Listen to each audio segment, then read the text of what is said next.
In this lecture, let's see how to use the pi generator function provided by D3. In fact, pi generator function cannot generate any shape on its own. Then why we need to have a pi generator function? We actually could create pi shapes using arc generator itself, right?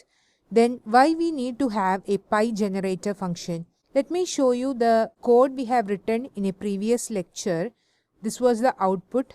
That is, using the arc generator function, we shown different segments for the same circle. That is something like a pie chart. So this was the code we have written for that. We used the arc generator function and defined inner radius and outer radius as common values. Let me remove this corner radius. I don't want that. And we have also specified start angle and end angle for 5 different sections. That is why we could see 5 segments within the same circle. That was done using start angle and end angle. But in real world scenarios, is it really practical to specify the start angle and end angle? Suppose we want to represent the sales of some products from Monday to Friday. So we will have to represent 5 sections, that is 5 different segments in the same circle, and we will have to specify the start angle and end angle.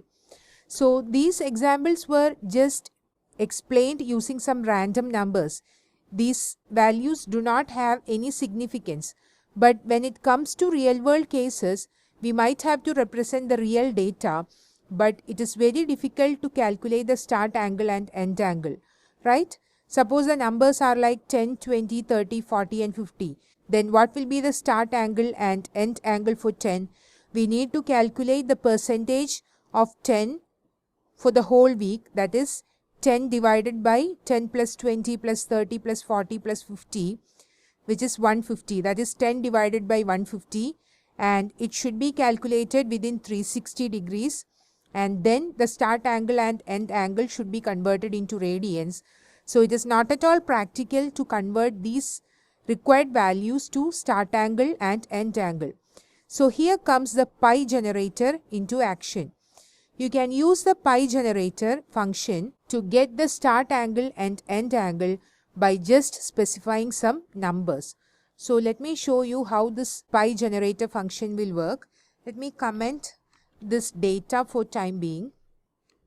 Okay, and suppose I want to represent the items sold for 5 days.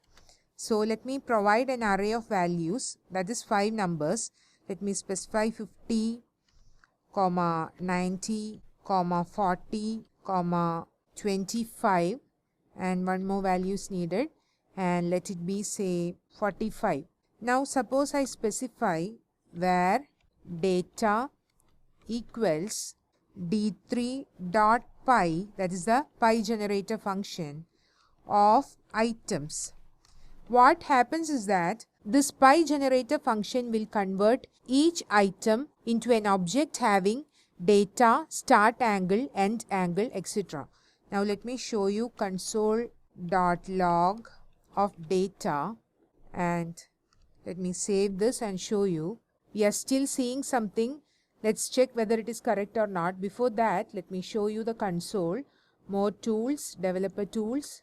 This is the console, which is an array of 5.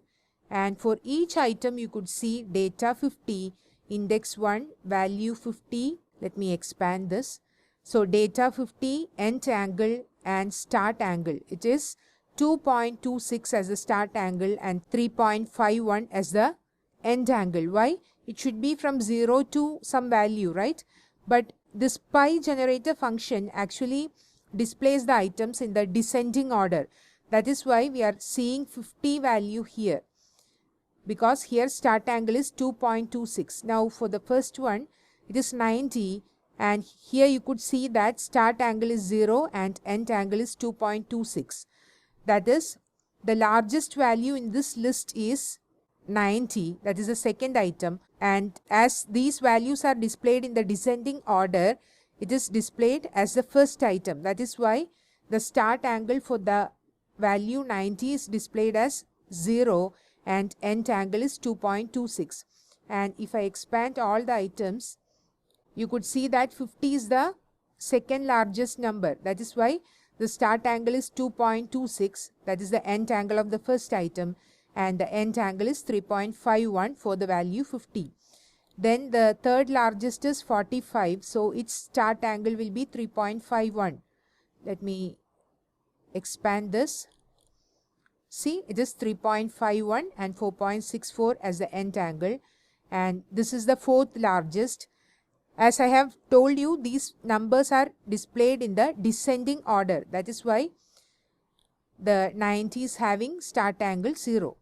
So by just specifying this, that is by just using the pi generator function, we could actually get the start angle and end angle in this format. We don't have to manually calculate the start angle and end angle for the items. Suppose I add one more item, which is 50 again, and let me show you the difference in our chart.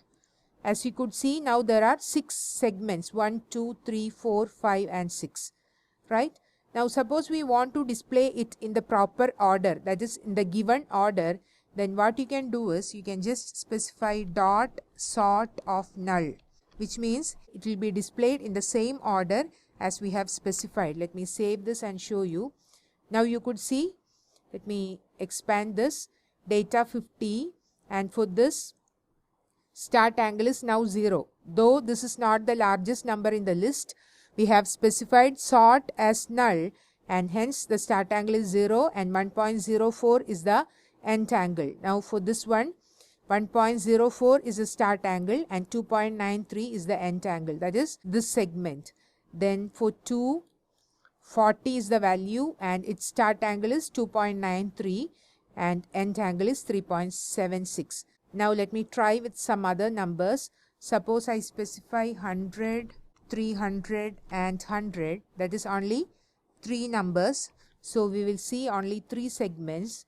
And as you could see here, this is 100, this is 300 and again 100.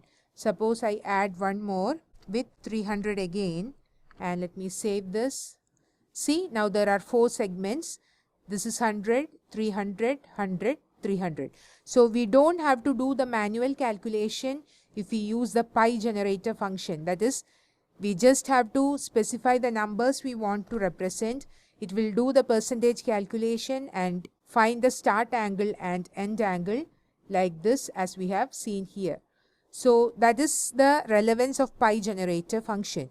The pi generator function alone cannot create any shape, but it is really useful to provide data for the arc generator function. And here you can actually use the sort function not only to display them in the specified order, you can actually sort the numbers or the labels we want to display with the help of sort function. So this is the pi generator function, and pi generator functions are really useful when you have to deal with arc generator with real world data.